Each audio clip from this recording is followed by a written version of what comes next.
Our our next speaker for the Humanities Minisymposium is Dr. Daniel Casasanto.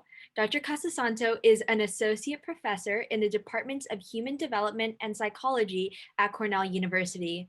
Dr. Casasanto earned his bachelor's degrees in English literature and vocal performance at the Oberlin College and Oberlin Conservatory of Music before going on to study neuroscience at the University of Pennsylvania. Eventually, he went on to earn his PhD at the Massachusetts Institution of Technology in Brain and Cognitive Sciences. He has been the recipient of many honors and awards, such as the Robert L. Fantz Memorial Award for Young Psychologists from the APA, as well as the Best Article of the Year in the field of experimental psychology. Thank you for joining us today, Dr. Casasanto. I remembered to unmute. Thank you for having me. It's nice to be here. It's wonderful to be digitally co-present with everybody. Someday we will be physically co-present again. But until then, thank you for organizing this Zoom symposium. Pleasure's all ours. Go right ahead. You should be able to share your screen. Great, will do.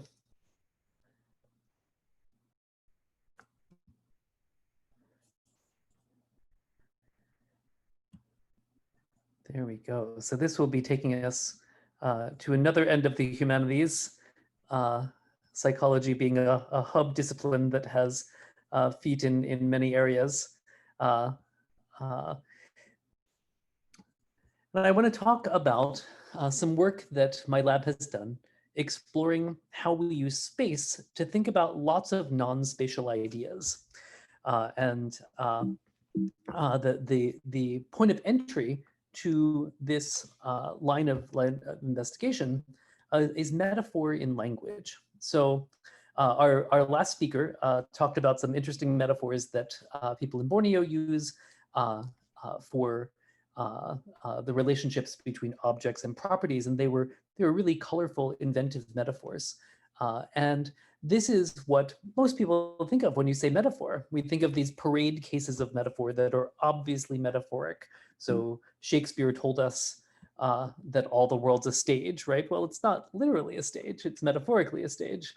Wordsworth told us, fill your paper with the breathings of your heart. Orwell told us that advertising is the rattling of a stick inside of a swill bucket. These are obviously metaphorical, and the reason it's obvious is because they're not literally true.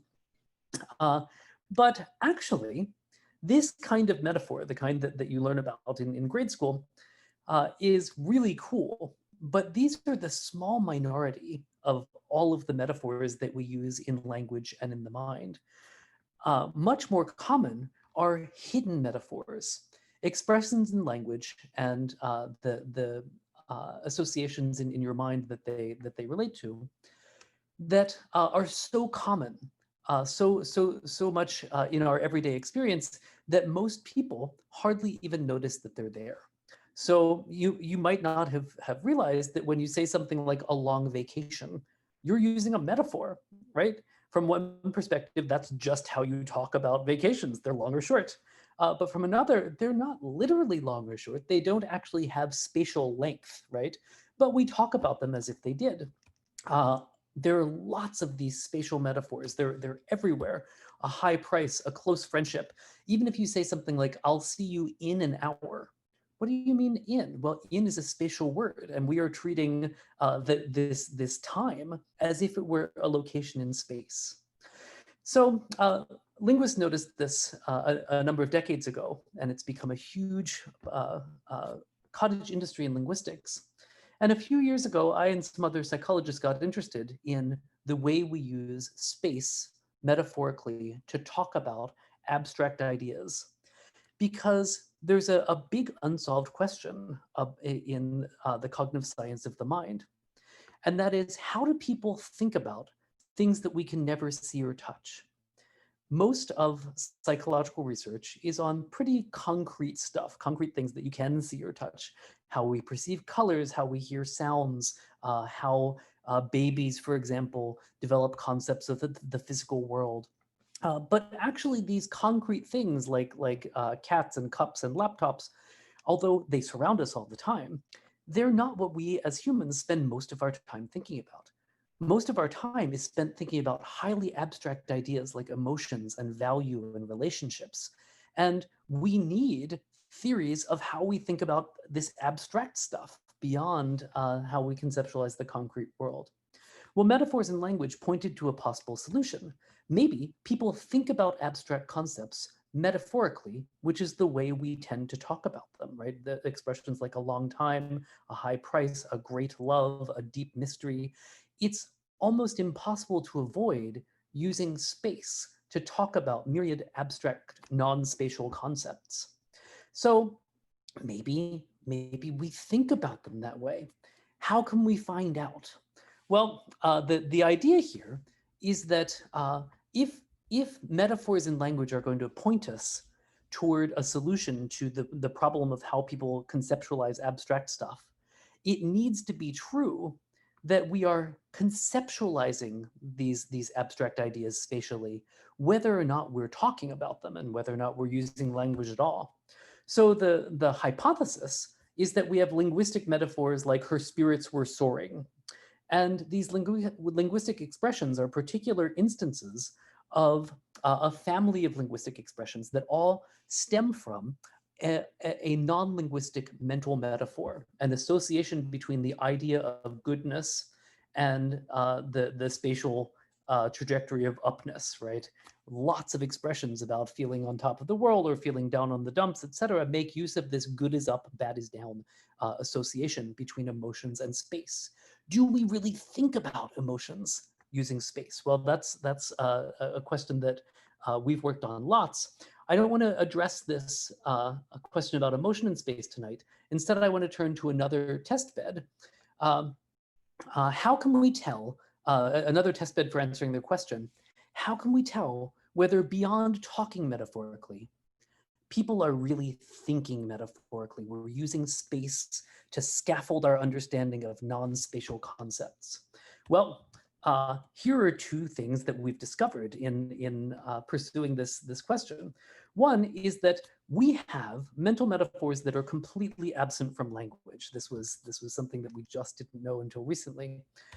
And the other that we discovered even more recently is that we often think using mental metaphors, links in particular between space and non-spatial abstract concepts, that directly contradict metaphors in language.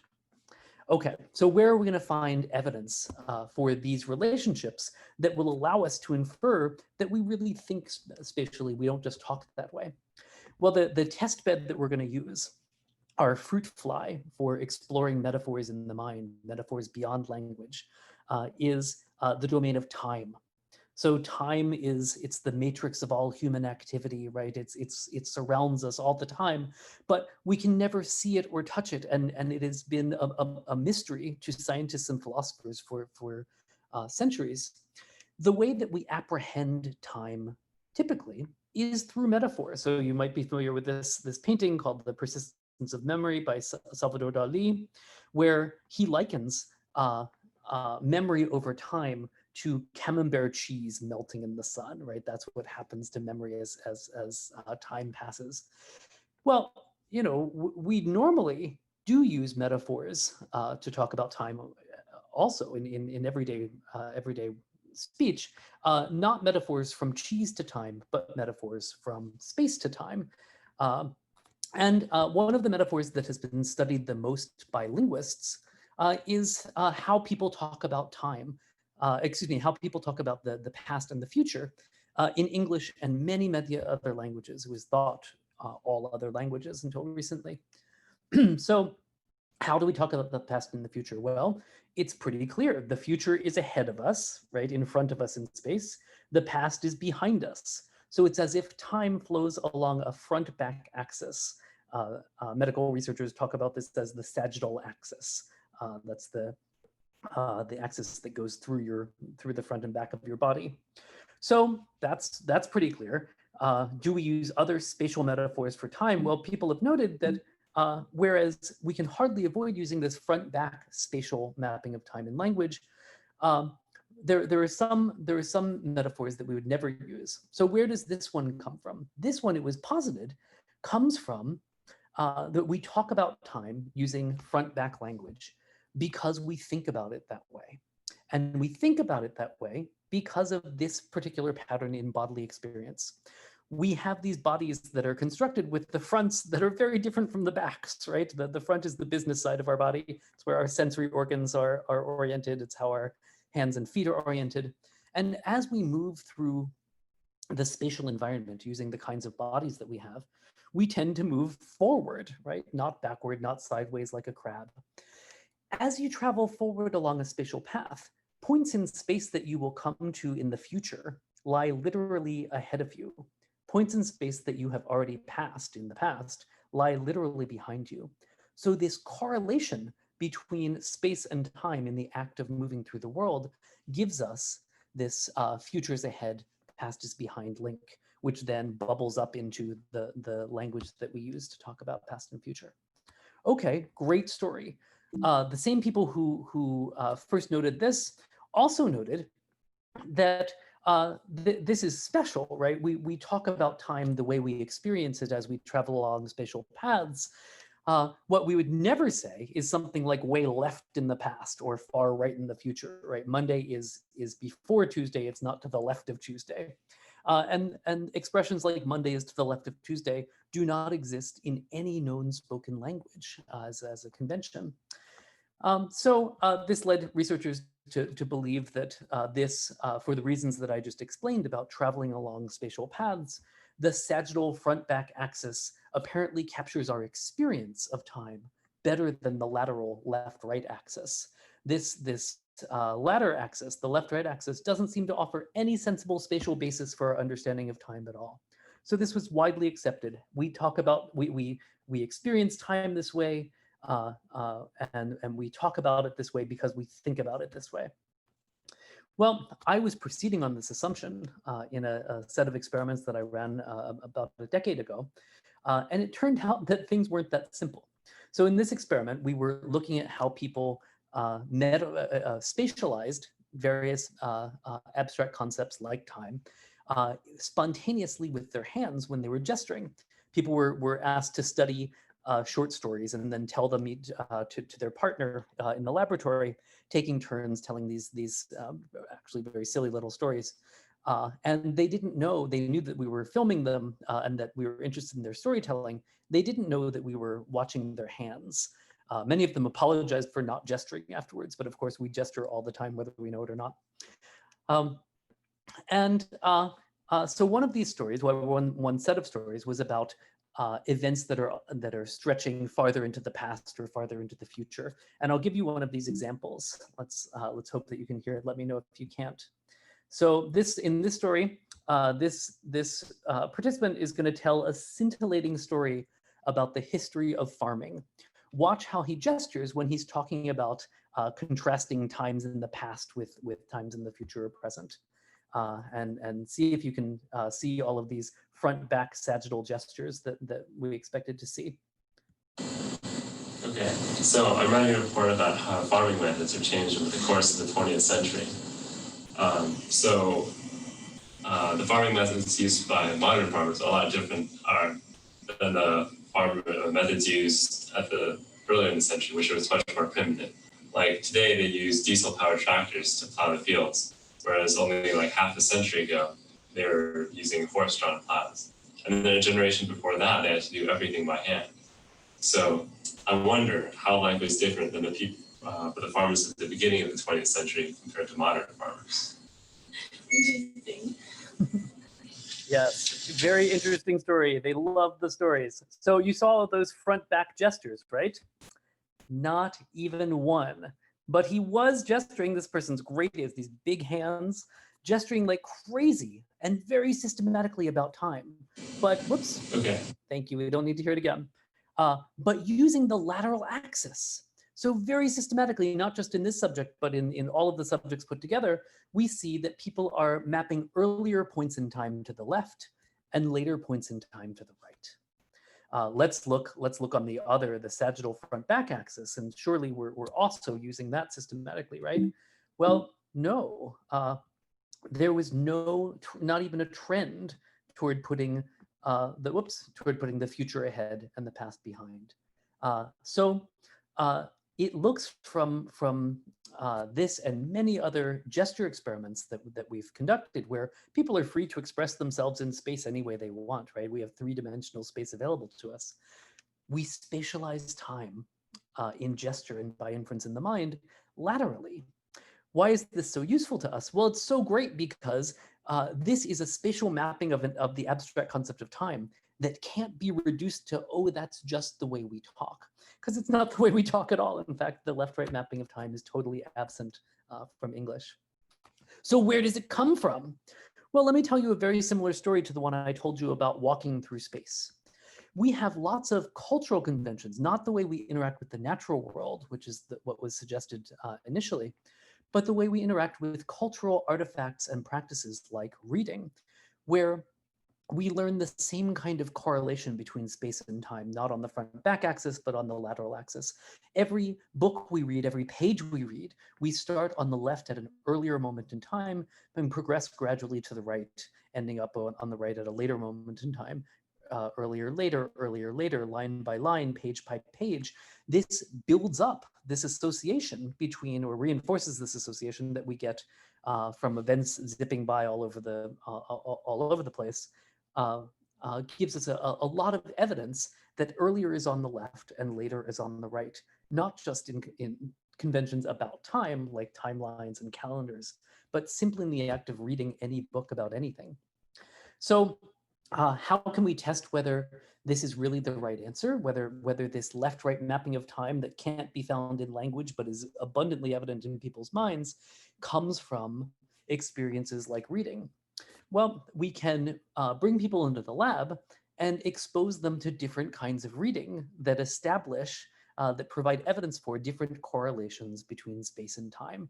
So here's the basic experiment. We bring people into the lab and they're told, you're going to read a bunch of phrases and you have to hit one button if it's a phrase about the future and another button if it's a phrase about the past. So a year later, a year earlier, a decade before, a century after, etc. Is it about the past or the future? And unbeknownst to the subjects, we care about whether their past and future responses are on the left or the right. We switch which button corresponds to which point in time midway through the experiment and compare how long it takes you to judge a pastee phrase when the response is on the left versus the same pastee phrases when the response is on the right. What we see in this and now lots of other experiments is that you're faster to judge when you're given normal phrases like a year earlier. You're faster to judge past word phrases when you can hit the left button and future word phrases when you can hit the right button. But let's take another group of subjects, and instead of giving them normal print, normal orthography like this, we're going to give them mirror reversed versions of all the same phrases. So now you're doing exactly the same button press task. Is this phrase about the past or the future? But now in order to read these phrases, your eyes and your attention have to start on the right at an earlier moment and progress gradually to the left. So it establishes a correlation between space and time moving that way, moving leftward. And after about 5 minutes of exposure to this new kind of space-time mapping, suddenly people's this timeline in people's minds reverses. Now they're faster to hit the left button for future-oriented phrases and the right button for the past.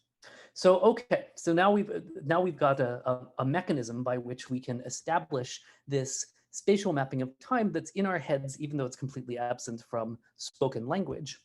And if we look across cultures, a further test of this idea was to look across cultures, because not everybody reads from left to right.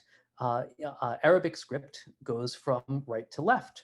So if we look at Spaniards and Moroccans doing the same silly gesture experiment that I showed you a moment ago, telling stories about the history of farming or the future of robotics or whatever, and spontaneously gesturing, the Spaniards are going to show this earlier is left, later is right pattern. The Moroccans show exactly the opposite. Great, that's confirming what we had learned previously from our laboratory experiments like the button press experiment. Okay, so now we've got this mapping established. In this experiment, looking at the gestures of the Spaniards and the Moroccans, we also analyzed their front-back gestures for time. We didn't expect there to be any difference. In fact, I didn't expect there to be any meaningful pattern at all, because in the English speakers, there was just no relationship between front, back gestures and future and past. And indeed, that's what we found in the Spaniards. So if you look at the Spanish group over here on the left, 50% is chance. You're at chance gesturing ahead for the past or ahead for the future. And indeed, they were right at chance. But the Moroccans showed a very different pattern. They were gesturing super systematically on the front-back axis about time. And instead of being nowhere near statistically significant, their result was hugely statistically significant. But you might notice something funny about this, which is that they were putting the past in front of them like 90% of the time and the future behind them. Well, that's weird. The first thing that you think when you get a completely unpredicted, completely inexplicable result is maybe this isn't real, right? It's statistically significant, but that doesn't mean that it's teaching us something and that it wasn't a fluke. So the first step is to replicate a crazy new finding with a complementary method before you start worrying about whether you have to try to understand it. So will we see this past in front, future and back mapping replicated? Oh, so I should mention that this can't be explained by differences between Western and Arabic languages. There is nothing different in the relevant regard about Arabic. They have expressions like young people have the future ahead of them, their glory days lie behind them. They use front, back, and language the same way that we do. And so far as we know, people in Arabic-speaking cultures also walk forward, not backward or sideways like the crab most of the time. So you can't blame this on the way they talk. You can't blame this on the way they walk, right? Is it real? Well, let's find out. Let's replicate using, instead of a gesture experiment. This is a really silly diagram task.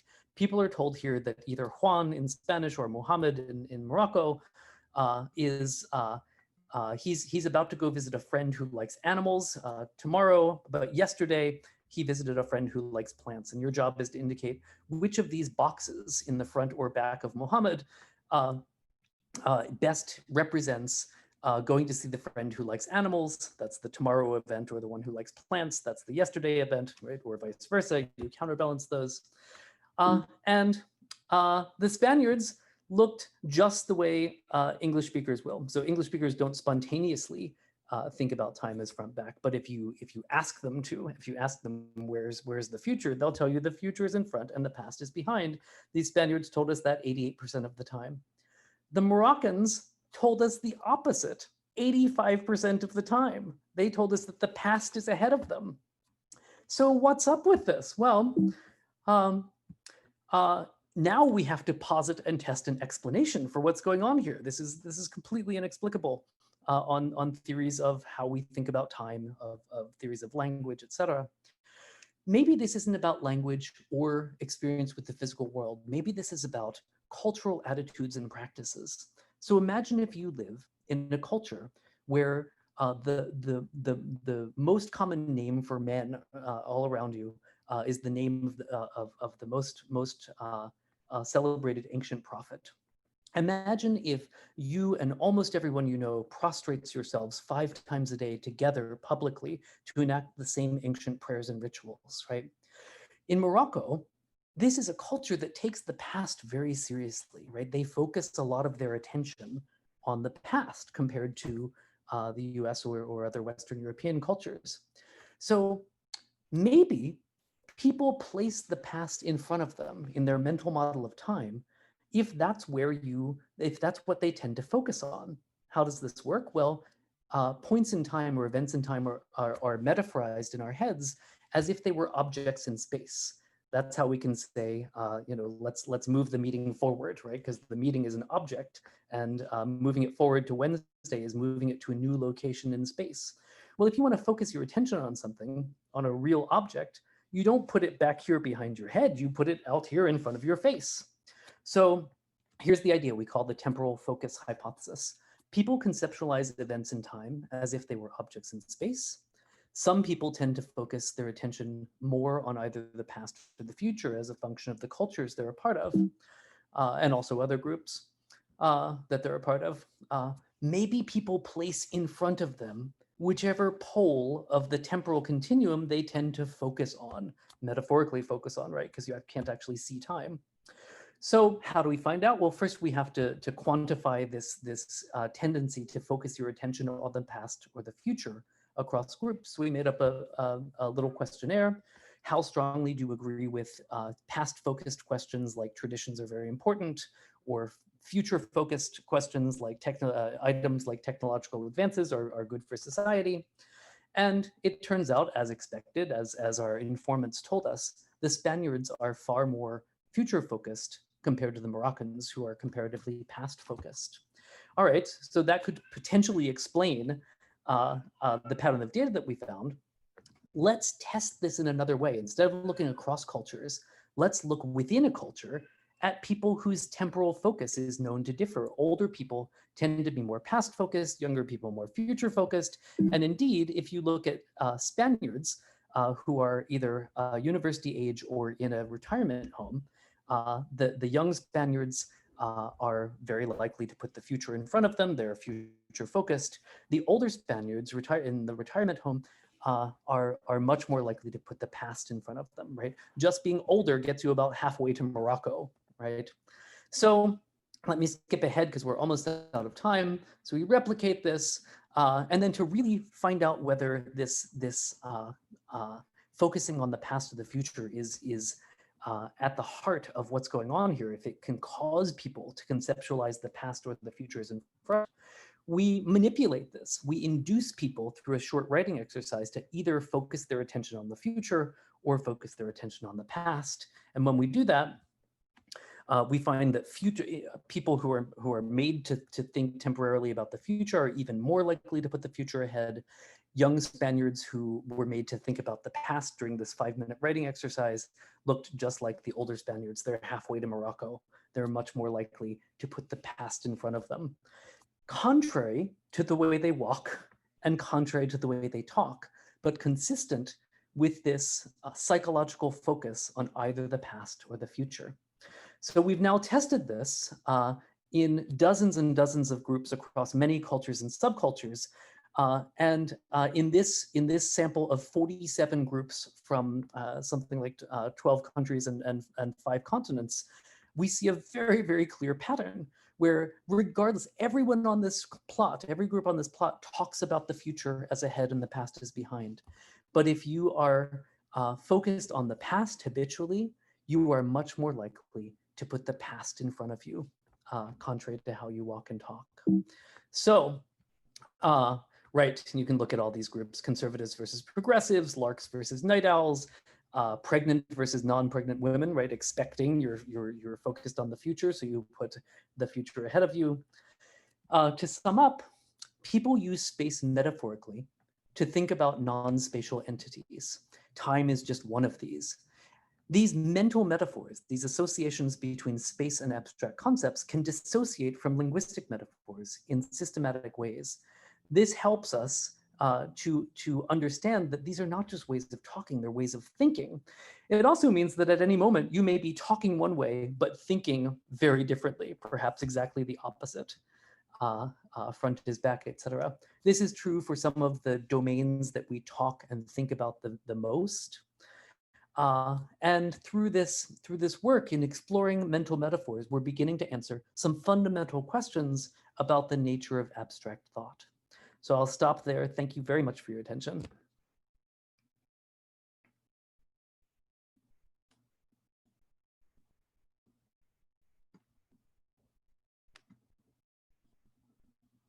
Thank you very much, Dr. Casasanto. Give me just 1 second.